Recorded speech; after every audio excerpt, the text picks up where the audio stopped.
نحمده ونستعينه ونستغفره ونعوذ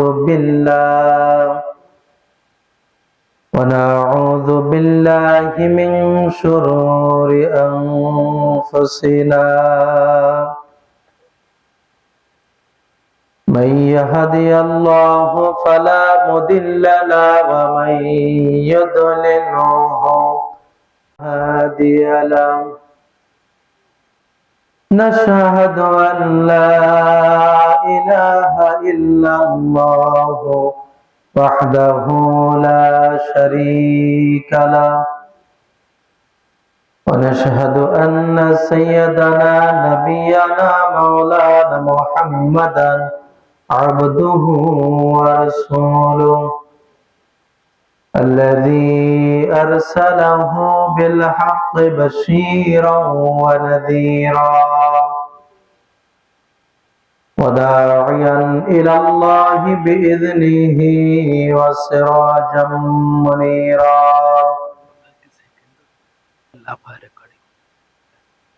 وقد قال الله تعالى في كلامه المجيد وفرقانه الحميد أعوذ بالله من الشيطان الرجيم بسم الله الرحمن الرحيم إن الله وملائكته يصلون على النبي يا أيها الذين آمنوا صلوا عليه وسلموا تسليما اللهم صل على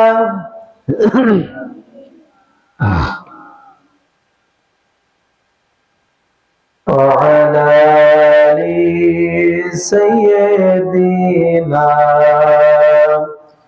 مولانا محمد اللهم صل على سيدنا مولانا محمد وعلى آل سيدنا حبيبنا محمد بلغ العلا بكماله كشف الدجى بجماله حسنت جميع خصاله صلوا عليه وآله আলহামদুলিল্লাহ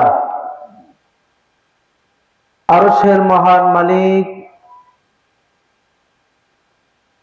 আল্লাহ সুবহানাহু ওয়া তাআলা দরবারে শুকরিয়া জ্ঞাপন করছি যে মহান আল্লাহ তাবারক ওয়া তাআলা সুদূর যশোর থেকে সফর করে আপনাদের মাঝে উপস্থিত হওয়ার তৌফিক দান করেছেন। আজকের 2 দিন ব্যাপী বার্ষিক ওয়াজ মাহফিল উত্তর ভিটাবাড়িয়া আজহারিয়া ইসলামিয়া দাখিল মাদ্রাসার উদ্যোগে আয়োজিত প্রথম দিন 19শে ফেব্রুয়ারি আজকের এই মাহফিলে যে আল্লাহ তাআলা আমাদেরকে এখানে আসার বসার তৌফিক দান করেছেন, এজন্য সে মহান মাহবুদের দরবারে শুকরিয়া জ্ঞাপন করছি। সকলে বলছি আলহামদুলিল্লাহ। দুরূদ ও সালাম পেশ করছি আমাদের প্রিয় নবী, প্রিয় নেতার জন্য। সকলে বলি সাল্লাল্লাহু আলাইহি ওয়াসাল্লাম। সাহাবায়ে কেরাম, তাবে তাবেঈন, আইয়ামে মুস্তাহিদিন, সালফে সালেহিন, তাদের জন্য দোয়া এবং মাগফিরাত কামনা করছি। সম্মানিত উপস্থিতি, আল্লাহ রাব্বুল আলামিন আমাদের জন্য আখেরি কালাম, মাহবুদের পক্ষ থেকে দেয়া সর্বশেষ হেদায়েতের কিতাব কোরআন আমাদেরকে দিয়েছেন। এই কোরআন হচ্ছে মানবতার মুক্তির চাবিকাঠি। এ কোরআন হচ্ছে সত্য এবং মিথ্যার পার্থক্যকারী। এ কোরআন হচ্ছে আপনার আমার জীবনের চলার সবচাইতে বড় পাথেয়। জোরে বলেন ঠিক কিনা? এ কোরআন দিয়ে যদি আমরা আমাদের ব্যক্তি, পরিবার, সমাজ এবং রাষ্ট্র চালাই, তাহলে আমরা ধন্য হব, দুনিয়ার বুকে সম্মানিত হব, আর আখিরাতে আল্লাহর কাছে নাজাত পাওয়ার গ্যারান্টি পেয়ে যাব। বলি সুবহানাল্লাহ। সম্মানিত উপস্থিতি, সেই কালামুল্লাহ থেকে আমি আপনাদের সামনে কথা বলতে চাই। আসুন সর্বপ্রথম শয়তানের ওয়াসওয়াসা থেকে পানাহ চাওয়ার উদ্দেশ্যে আমার সাথে আপনারা সবাই পড়েন। আউযু বিল্লাহি মিনাশ শাইতানির রাজীম। বিসমিল্লাহির রাহমানির রাহিম। وعباد الرحمن الذين يمشون على الأرض هونا وإذا خاطبهم الجاهلون قالوا سلاما والذين يبيتون لربهم سجدا وقياما والذين يقولون ربنا اصرف عنا عذاب جهنم إن عذابها كان غراما সাদাকাল্লাহুল আলিয়্যুল আযীম। আল্লাহ রাব্বুল আলামিন আয়াতে কারিমার মধ্যে বলছেন, রহমানের খাঁটি বান্দা তারাই যারা এই দুনিয়ার বুকে বিনয় বিনম্র ভাবে চলাফেরা করে, আর যখন জাহেলদের সঙ্গে সাক্ষাৎ হয় তখন তারা বলে তোমাদের জন্য শান্তি, তোমরা শান্তিতে থাকো। রহমানের খাঁটি বান্দার আরো বৈশিষ্ট্য হলো যারা তাদের মালিকের উদ্দেশ্যে সাজদা অবনত হয় এবং রাতগুলি দাঁড়িয়ে ইবাদতে কাটিয়ে দেয়, আর তারা এই কথা বলে, হে আমাদের মালিক, তুমি আমাদের থেকে জাহান্নামের আযাবকে দূরে রাখো। নিশ্চয় জাহান্নামের আযাব এটা বিনাশ, ক্ষতি সাধন ছাড়া আর কিছুই নয়। এ হচ্ছে আয়াতের সরল অনুবাদ। আসুন আমরা এই আয়াতে কারিমার আলোকে আল্লাহ পাকের খাঁটি বান্দাদের কিছু বৈশিষ্ট্য জানা এবং বোঝার চেষ্টা করি। আজ আমাদের ভাগ্য খারাপ হয়েছে এই কারণে যে মুসলমানের ঘরে জন্মগ্রহণ করার পরেও আমরা আল্লাহ রাব্বুল আলামিনের হুকুম আহকামকে পালন করি না, ইসলামের উপরে জীবন যাপন করি না, মানব রচিত মত এবং পথের দিকে আমরা ধাবিত হই। অথচ আল্লাহ রাব্বুল আলামিন কোরআনুল কারীমের মধ্যে আমাদের যে সুন্দর চলার দিক নির্দেশনা দিয়েছেন, ওই দিক নির্দেশনা আমল না করার কারণে আমাদের চরিত্র অমুসলিমদের চরিত্র প্রায় যেন একাকার হয়ে গেছে। জোরে বলেন ঠিক কিনা?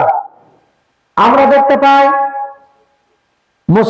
মুসলমানের সন্তান তাদের বিয়ে শাদীতে বিভিন্ন ধরনের অশ্লীল গান বাজনা বাজানো হয়। জোরে বলেন ঠিক কিনা?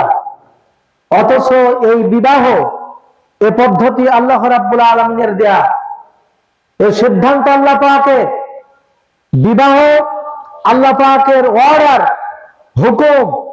এই হুকুমকে আমরা নাজায়েজ তরিকায় ব্যবহার করি, অথচ আমরা বেমালুম ভুলে যাই যে মুসলমান হিসেবে আমাদের কি করণীয় ছিল। এজন্য আজ আমরা খাঁটি বান্দা হতে পারি নাই বলে দুনিয়ায় লাঞ্ছিত, নিগৃহীত, পদদলিত হচ্ছি, আর আখিরাতের জগৎ যেন তেমনটাই অপেক্ষা করছে। নাউজুবিল্লাহ। আসুন আমরা আল্লাহ পাকের খাঁটি বান্দাদের কিছু পরিচয় সম্পর্কে জানার চেষ্টা করি। আল্লাহ রাব্বুল আলামিন বলেন, وعباد الرحمن الذين يمشون على الأرض هونا। রহমানের খাঁটি বান্দা তারা যখন দুনিয়ার বুকে চলাফেরা করে তখন বিনয় বিনম্র ভাবে তারা চলাফেরা করে।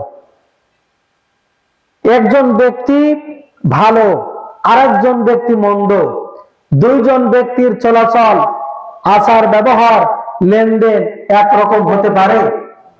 যিনি সৎ ব্যক্তি, ভালো ব্যক্তি, তার আচরণ হয় খুবই সংযত, আচরণ হয় বিনয়ের, মানুষদেরকে সালাম প্রদান করে, আলেমদেরকে সম্মান করে, নিজে সৎভাবে জীবন যাপন করার চেষ্টা করে। ঠিক কিনা?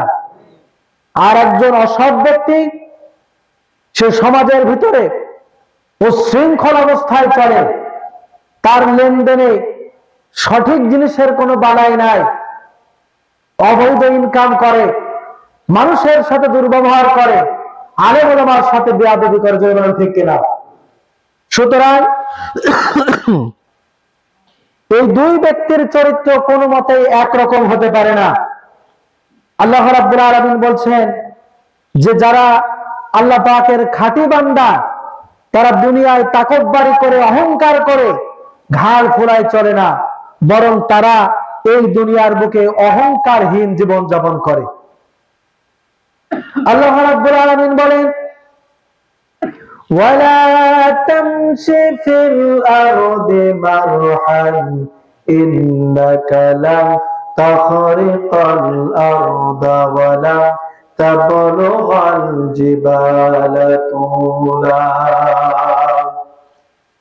আল্লাহ পাক বলেন, আমার জমিনের উপরে অহংকার করে পা ফেলো না। তুমি কি অহংকার করে লাঠি দিয়ে আমার এই জমিনকে ফাটিয়ে ফেলতে পারবে, নাকি অহংকার করে পাহাড়ের উচ্চতাকে লাফ দিয়ে ছাপিয়ে দিতে পারবে? তুমি পারবে না, তোমার দ্বারা সম্ভব হবে না। সুতরাং মানুষে অহংকার করো না। অহংকার করলে আমার আল্লাহ রাব্বুল আলামিন নারাজ হয়ে যায়, অসন্তুষ্ট হয়ে যায়। হাদিস শরীফের ভিতরে এসেছে, আল্লাহ পাক আল কিবরিয়াউ হৃদয়, আল্লাহ পাক বলছেন, অহংকার হলো আমার গায়ের চাদর। যে ব্যক্তি মানুষের অহংকার করে, সে যেন আমার গায়ের চাদর নিয়ে টানাটানি করে। সুতরাং মানুষের পক্ষে অহংকার করা শোভনীয় নয়। আকাশ এবং জমিনের মালিক কে? আল্লাহ। সুতরাং আল্লাহ পাকের কাছে সবকিছুর ক্ষমতা, মানুষ কিভাবে অহংকার করবে?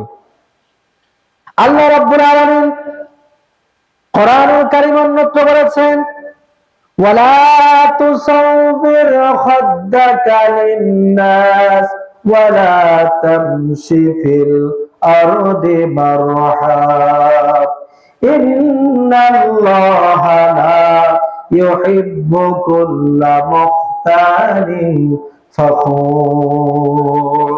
খবরদার, তোমরা মানুষের সামনে খুব কড়া ভাষায় কথা বলো না, আর জমিনের বুকে অহংকার করে চলো না।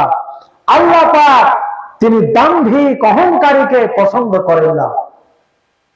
এই দুনিয়ার বুকে কত দাম্ভিক আসলো, অহংকারী আসলো, যাদের গলার আওয়াজে মাইক্রোফোনের সামনে দাঁড়িয়ে এত মিথ্যা কথা বলতো, মানুষদেরকে মিথ্যা তহমত দিত, অপবাদ দিত, মানুষদেরকে দাম্ভিকতার ছলে এইভাবে বলতো তাদের বিচারের দরকার নেই, ফাঁসি দিয়ে দাও। যারা এই কথা বলতো, আজকে আমরা জানতে পারি তাদের অবস্থান কোথায়। ঠিক কিনা? সুতরাং দাম্ভিক অহংকারীকে আল্লাহ রাব্বুল আলামিন পছন্দ করে না। আমি আপনাদের এই যে পাশে যে বড় একটা ব্রিজ হয়েছে, কি জন্য ব্রিজের নাম? ভেকুটিয়া ব্রিজ। এই ব্রিজ নির্মাণ করেছেন। আমি আসার পথে ভাবছি, এত উন্নয়নের কাজ করার পরেও দেশ ছেড়ে চলে যেতে হলো, কেন এই করুণ পরিণত হলো? আমার মনের গভীরে তখন একটা কথাই বারবার নাড়া দিল, আল্লাহ রাব্বুল আলামিন কোন দাম্ভিক অহংকারীকে আল্লাহ পছন্দ করেন না। উন্নয়ন দিয়েই কোনো লাভ হবে না, যেহেতু অহংকার করেছিল আল্লাহর বান্দাদের সাথে, আলেমদের সাথে, আলেমদেরকে বেইজ্জত করেছে, আলেমদেরকে ফাঁসি দিয়েছে। এজন্য আল্লাহ রাব্বুল আলামিন নিজে এই ধরনের অহংকারীকে আজকে এই দেশ থেকে বিদায় করেছে। বলেন ঠিক কিনা? সুতরাং অহংকার এটা শোভনীয় নয়। কোরআনে কারীম আল্লাহ বলেন, ওয়াকসিদ ফি মাশিকা ওয়াগদুদ মিন সাওতিকা ইন্না আনকারাল আসওয়াতি লা সাওতুল হামির। তোমরা চলাচলের ক্ষেত্রে তোমরা খুব কঠোরভাবে চলাফেরা করো না, তোমার কণ্ঠস্বরকে নিচু করো, খুব বেশি বড় করো না। নিশ্চয় সবচাইতে নিকৃষ্ট সুর হচ্ছে গাধার সুর। গাধার সুর দিয়ে আল্লাহ পাক উদাহরণ দিলেন কেন? গাধার যে আওয়াজ, যে শব্দ, এটা খুব সুন্দর শোনায় না। গাধা বিকট আওয়াজ করে ডাকে। আল্লাহ বলছেন সবচাইতে নিকৃষ্ট সুর গাধার সুর। এই আয়াত দ্বারা আল্লাহ বোঝাতে চাইলেন, গাধা যেরকম করে নিকৃষ্ট স্বরে ডাকে, ও আল্লাহর খাঁটি বান্দারা, খবরদার, তোমরা মানুষের সামনে এইভাবে করে হাঁক ডাক মেরে উঁচু আওয়াজ দিয়ে ধেই ধেই করে কথা বলো না। বলে সুবহানাল্লাহ। আল্লাহ বলছেন যে গাধার স্বর এটা নিকৃষ্ট স্বর। মানব জাতি হয়ে, মুসলমান হয়ে আমরা যেন ওই ধরনের ভাষায় কথা না বলি। কত ধরনের দাম্ভিকতা কথা শুনলাম, আহারে।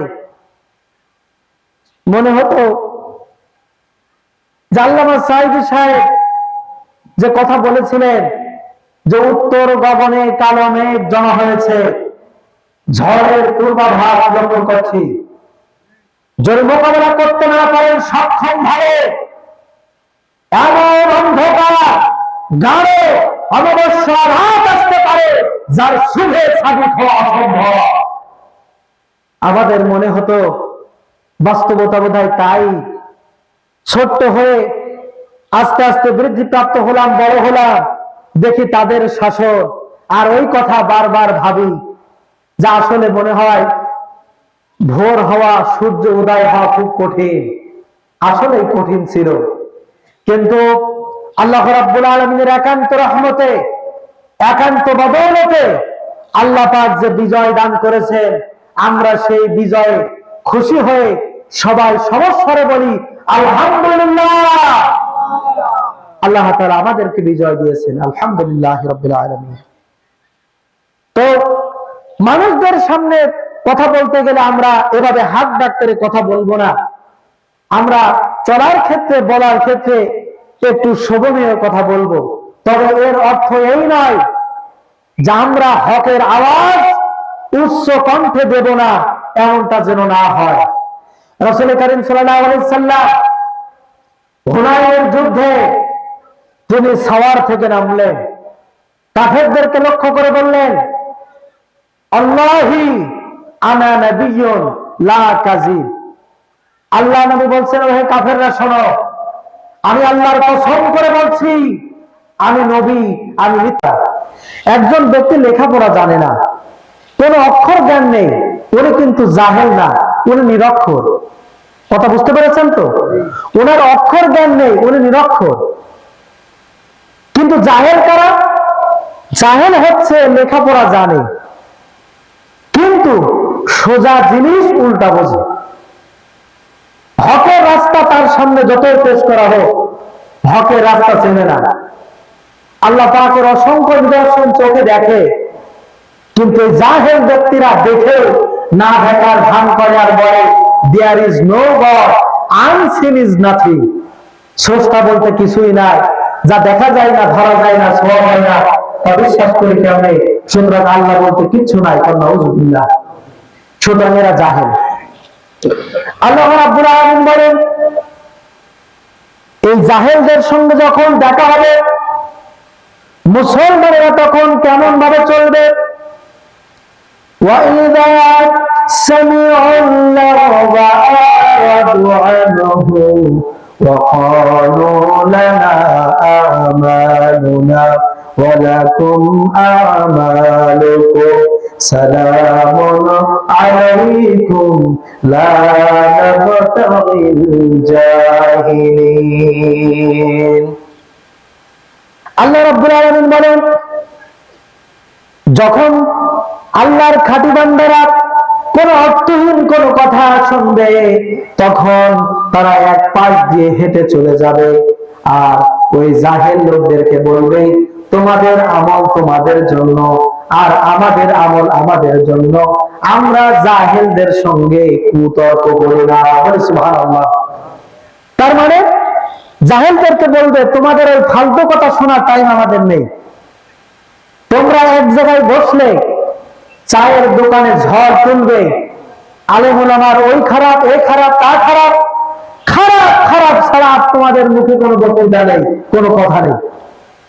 সুতরাং তোমাদের মতো জাহেলদের কাছে বসে থেকে ওসব ফালতু কথা শোনার টাইম আমাদের নেই। তোমার আমল তোমার কাছে, আমাদের আমল আমাদের কাছে। এই জাহেলদের সঙ্গে আমরা তর্কে জড়াই না। সুবহানাল্লাহ বলবেন না? এই জাহেলদের সঙ্গে তর্ক জড়ালে আমাদের ক্ষতি আছে। কারণ যে জাহেল তর্ক করে, কুতর্ক, সে কিন্তু আল্লাহ পাকের হুকুমাত, আল্লাহর কথা সে ভয় তারা করে না। কার কি সমালোচনা করা দরকার ভাবনা চিন্তা করে না, অন্যায় ভাবে একজনকে বড় কথা বলে দেয়।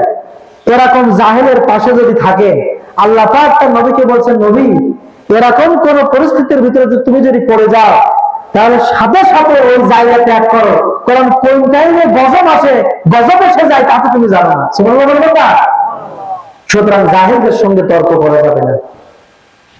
আল্লাহ রাব্বুল আলামিন বলছেন, তাহলে জাহেলদের সঙ্গে কি ব্যবহার করতে হবে? আল্লাহ পাক বলেন, খুযুল আফওয়া ওয়া আমুর বিল উরফি ওয়ারিদ আনিল জাহিলিন। আল্লাহ বলছেন, তোমরা ক্ষমার নীতি অবলম্বন করো আর তোমরা জাহেলদেরকে এড়িয়ে চলো। জাহেলদেরকে কি করতে হবে বলে? এড়িয়ে চলতে হবে। জাহেলদেরকে যদি আপনি আমি এড়িয়ে না চলি, তাহলে আপনার আমার ইমানে ঘাটতি আসতে পারে। যেমন আমি খুলনা বিশ্ববিদ্যালয়ে ইংরেজি এবং ফার্সি ভাষার উপরে অধ্যয়ন করতে গিয়েছিলাম।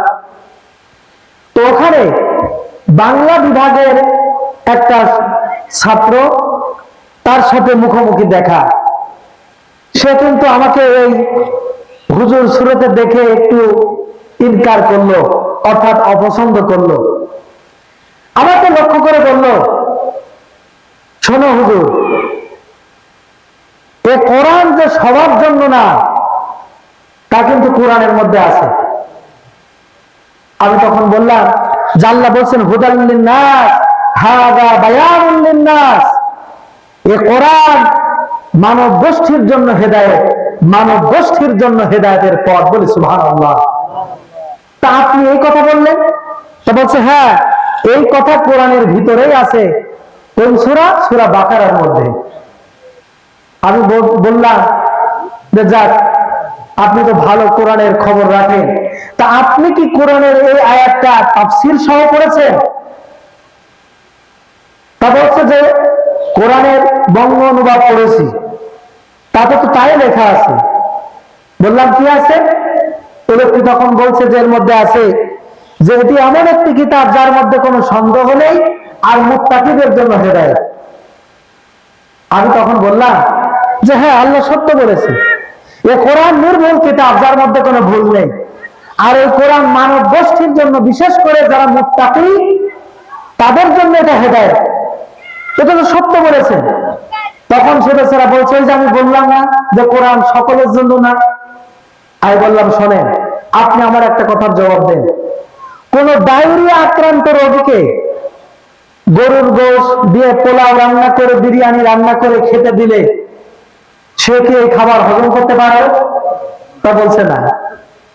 আমি তখন বললাম যে এই কোরআন থেকে হেদায়েত সবাই পাবে না। কোরআন থেকে হেদায়েত পেতে হলে তাকে মুত্তাকি হওয়া লাগবে, তখনই আল্লাহ তাকে হেদায়েত দেবেন। সুবহানাল্লাহ। সুতরাং আপনি তো ডায়রিয়া আক্রান্ত, আপনি তো আমাশয় আক্রান্ত, আপনার জন্য কোরআন হেদায়েত নয়। কোরআন হেদায়েত তাদের জন্য যারা আল্লাহর মুত্তাকি বান্দা। বলে সুবহানাল্লাহ। সুতরাং মুত্তাকি হতে হবে। এখন এই শ্রেণীর ব্যক্তিদের সঙ্গে আপনি আমি যদি পড়ে যাই, আল্লাহ পাক যেহেতু আমাকে কোরআনের জ্ঞান দিয়েছেন, আমি আল্লামা সাইদি সাহেবের মাদ্রাসায় পড়াশোনা করার সুযোগ পেয়েছি, সবাই তো সেই সুযোগটা পায়নি। এখন যদি ওই বাংলা বিভাগের ছাত্রের সাথে ওই ব্যক্তির মুখোমুখি দেখা হয়ে যায়, বলেন তো তার ঈমান কোন জায়গায় চলে যাবে? বেকায়দা হয়ে যাবে, ঠিক না? এজন্য জাহেলদের সঙ্গে বসা, তর্ক করা, এমনকি জাহেলদেরকে সাপোর্ট করলে ঈমান হারা হয়ে যেতে হয়। আমি আমার নিজের কোনো কথা বলি না। হযরত নূহ আলাইহিস সালাম, আল্লাহ পাকের পয়গম্বর, হযরত নূহ আলাইহিস সালাম যখন প্লাবন হলো, কওমের লোকদেরকে দাওয়াত দিলেন, তাওহীদের পথে আসার কথা বললেন। কওমের লোকেরা দাওয়াত গ্রহণ করলো না। হযরত নূহ আলাইহিস সালাম বললেন, ও আমার কওমের লোকেরা, দাওয়াত যদি গ্রহণ না করো, আল্লাহর গজব তোমাদেরকে ঘিরে ধরবে, প্লাবন দিয়ে আল্লাহ সবকিছু ধ্বংস করে দেবে। কিন্তু নাফরমান লোকেরা এই কথা গ্রহণ করলো না। হযরত নূহ আলাইহিস সালাম একটা কিস্তি তৈরি করলেন।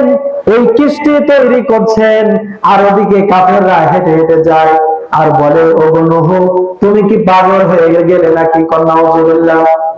তুমি কি পাগল হয়ে গেলে নাকি? এই খটখটে শুকনো মরুভূমিতে এখানে কেমনে প্লাবন হবে, বন্যা হবে? হযরত নূহ আলাইহিস সালাম বলছেন, শোনো, আল্লাহ পাক অবশ্যই প্লাবন দিবে, আর দুনিয়া থেকে সবাইকে বিদায় করে দেবে, কাফেরদেরকে শেষ করে দেবে। আল্লাহ রাব্বুল আলামিন হযরত নূহ আলাইহিস সালামকে অর্ডার করলেন, সমস্ত প্রাণী এসবগুলো জোড়ায় জোড়ায় নৌকায় আরোহণ করার জন্য, এরপর ইমানদার বান্দাদেরকে সেই জায়গায় আরোহণ করার জন্য। এক পর্যায়ে এমন হলো যে প্লাবন যখন শুরু হয়ে গেল, যখন উনুনে অর্থাৎ চুলার মধ্যে যখন পানি উত্তোলন হওয়া শুরু হয়ে গেল, লোকেরা বুঝতে পারলো প্লাবন আসবে। হযরত নূহ আলাইহিস সালাম তার সন্তান কেনানকে বলছে, যখন প্লাবন শুরু হয়ে গেল তখন বলছে, ইয়া বুনাইয়ারকাম মা'না ওয়া লা তাকুম মা'আল কাফিরিন। ওগো সন্তান, এসো, তাড়াতাড়ি করে তুমি জাহাজে ওঠো, ওই কাফেরদের সঙ্গে যেও না। কিন্তু নাফরমান সন্তান পিতার নসিহত শুনল না, বাপের কথা মোটেই শুনল না, নবী হওয়া সত্ত্বেও কথা শুনল না। সে তখন বলল, ক্বালা সা'আবি ইলা জাবাল ইয়াসিমুনি মিনাল মা। না, আমি জাহাজে উঠবো না, আমি ওই পাহাড়ে গিয়ে আশ্রয় নেব। হযরত নূহ আলাইহিস সালাম বললেন, ওগো পুত্র, আজকে আজকের যে প্লাবন, এই প্লাবন যেন কোনো প্লাবন নয়, কেউ রক্ষা করতে পারবে না, কেউ বাঁচাতে পারবে না। এই কথা যখন পেশ করছেন, হযরত নূহ আলাইহিস সালাম বললেন, ক্বালাত লা আসিমাল ইয়াওমা মিন আমরিল্লাহি ইল্লা মান রাহিম। আজকের এই প্লাবন থেকে কেউ রক্ষা করতে পারবে না, কেউ মুক্ত করতে পারবে না, কেবলমাত্র তার কথা আলাদা, যাকে আল্লাহ রাব্বুল আলামিন রহমত দান করবেন, সে ছাড়া কেউ এই প্লাবন থেকে বাঁচতে পারবে না। নাফরমান সন্তান পিতার কথা না শুনে জাহাজে না উঠে যখন একে অন্যের কথোপকথন করতেছে, তখন প্লাবন একের পর এক ঢেউ শুরু হয়ে গিয়ে উঁচু উঁচু ঢেউ শুরু হয়ে গেল। এমন সময় আল্লাহ বলেন, ওয়াহালা বাইনাহুমাল মাওজু ফাকানা মিনাল মুগরাকিন।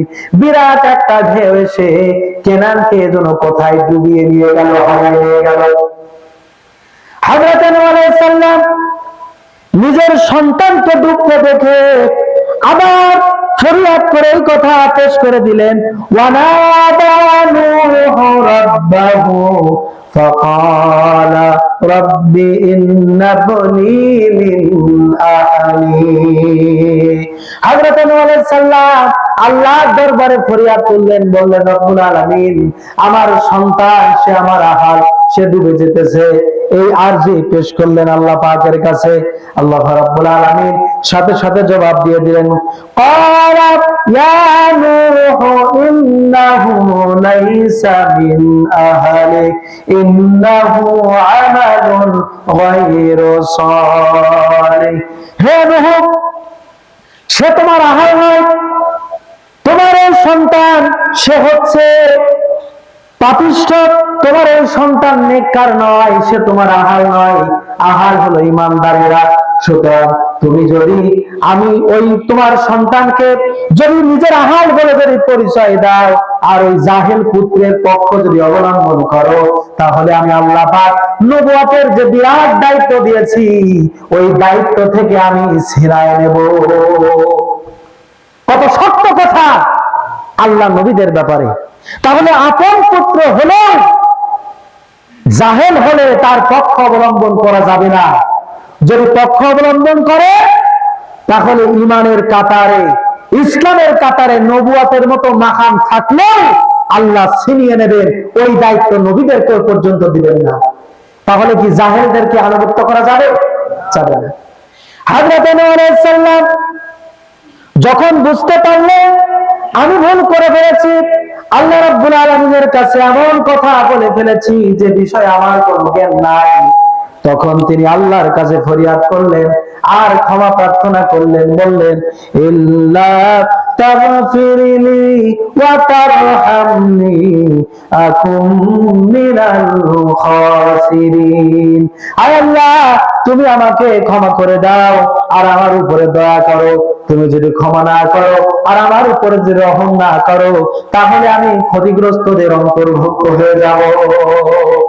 এজন্য ঈমানের পথে থাকতে হবে, জাহেলদের সঙ্গে কুতর্ক না করে, জাহেলদের পক্ষ অবলম্বন না করে, বরং জাহেলদের থেকে আমাদের দূরে থাকতে হবে, আল্লাহর পথের দিকে তাকিয়ে। জোরে বলেন ঠিক কিনা?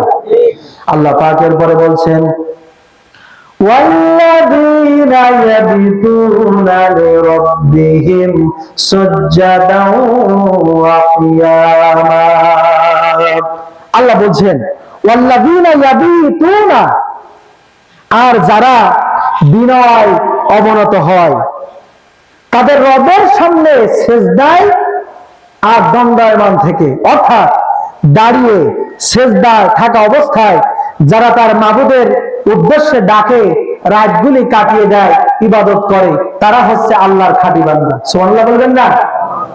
আল্লাহ পাকের খাঁটি বান্দা হতে হবে। বহু মুসলমান এমন আছে যে তারা নামাজ আদায় করে আর বলে নামাজ না পড়লে কি হবে। অনেক আছে নামাজ মোটেও পড়ে না, বলে নামাজ না পড়লে কি হবে, আমাদের ঈমান ঠিক আছে। বলে কিনা বলেন? নাউযুবিল্লাহ। এই কথা যারা বলে সাথে সাথে বেঈমান হয়ে যায়। ঠিক কিনা? কারণ নামাজ আল্লাহর বিধান, নামাজ না পড়লে সে কিভাবে ইমানদার হয়? আমার তো বন্ধুগণ, আল্লাহ পাকের খাঁটি বান্দা যারা, তারা আল্লাহ রাব্বুল আলামিনের হুকুম পালন করে, রাত্রি যাপন করে, রাতের বেলা ইবাদত করে। আল্লাহ পাকের ভাষায় শুনুন তারা কেমন করে। আল্লাহ পাক বলছেন, তারাহুম রুকআন সুজদাই ইয়াবতাগুনা ফাদলাম মিনাল্লাহি ওয়া রিদওয়ানা। আল্লাহ রাব্বুল আলামিন বলেন, আল্লাহর ইমানদার বান্দাদেরকে তোমরা দেখতে পাবে তারা রুকুকারী, তারা সেজদাকারী, আর রুকু সেজদার মাধ্যমে তারা আল্লাহর সন্তুষ্টি, আল্লাহর অনুগ্রহ কামনা করে। সুবহানাল্লাহ। গভীর রজনীতে তারা আল্লাহ পাকের দরবারে ফরিয়াদ করে, তাহাজ্জুদের নামাজ আদায় করে, বলে, রব্বুল আলামিন, আমি গুনাহগার, আমাকে মাফ করে দাও। এইভাবে করে আল্লাহ পাকের কাছে বিনয় অবনত হয়। আল্লাহ বলেন, ওই সমস্ত খাঁটি বান্দাদের চেহারার ভিতরে আমি ঈমানের নূর দান করে দিই।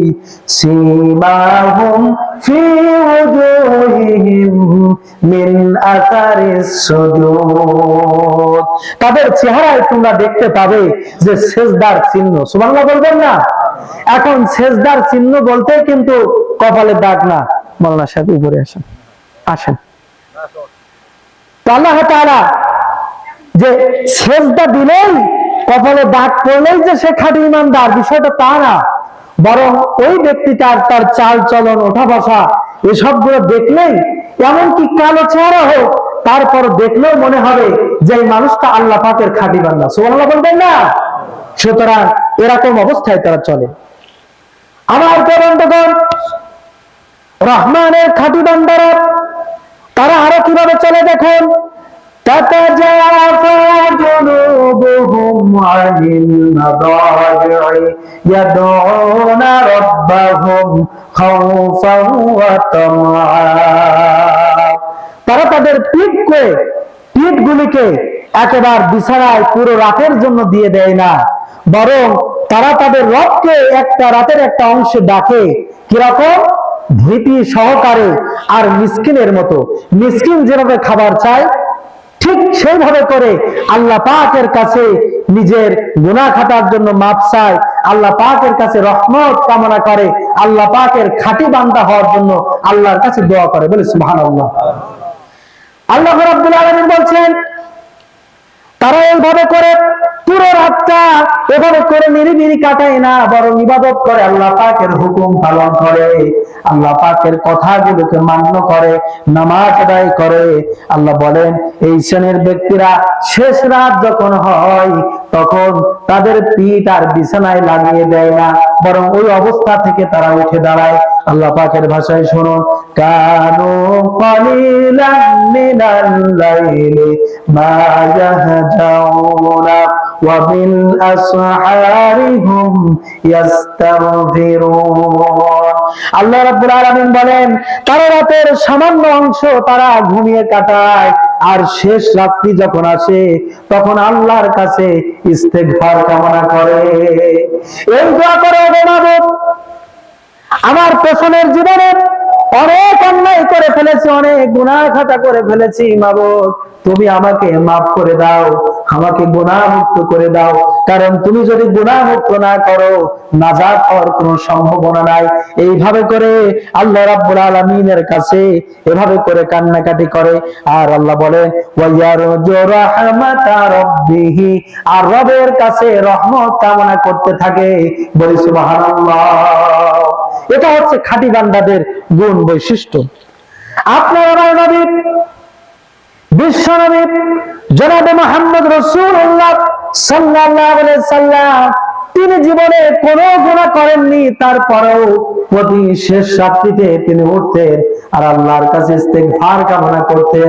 আল্লাহর নবী এভাবে করে রাতের বেলায় ঘুম থেকে উঠতেন, আল্লাহ নির্দেশ দিয়েছিলেন। বলে সুবহানাল্লাহ। আল্লাহ পাক বলছেন, ইয়া আইয়ুহাল মুযাম্মিল কুমিল লাইলা ইল্লা কালিলা। হে বস্ত্র আচ্ছাদিত ব্যক্তি উঠে দাঁড়াও, রাতের একটা অংশে আল্লাহ পাকের উদ্দেশ্যে দণ্ডায়মান হও। বলি সুবহানাল্লাহ। আল্লাহ পাকের উদ্দেশ্যে দণ্ডায়মান হও, মালিকের কাছে দোয়া কামনা করো। কারণ পৃথিবীর বুকে অশান্তি চলতেছে, মানুষগুলি নিগৃহীত, নিপীড়িত, লাঞ্ছিত, বঞ্চিত। তোমার উপরে যে দায়িত্ব দিয়েছি ওই দায়িত্ব পালন করার জন্য চেষ্টা করো। আল্লাহ নবীর দায়িত্ব আল্লাহ পাক দিয়েছিলেন, হুয়াল্লাযী আরসালা রাসূলাহু বিল হুদা ওয়া দীনিল হক।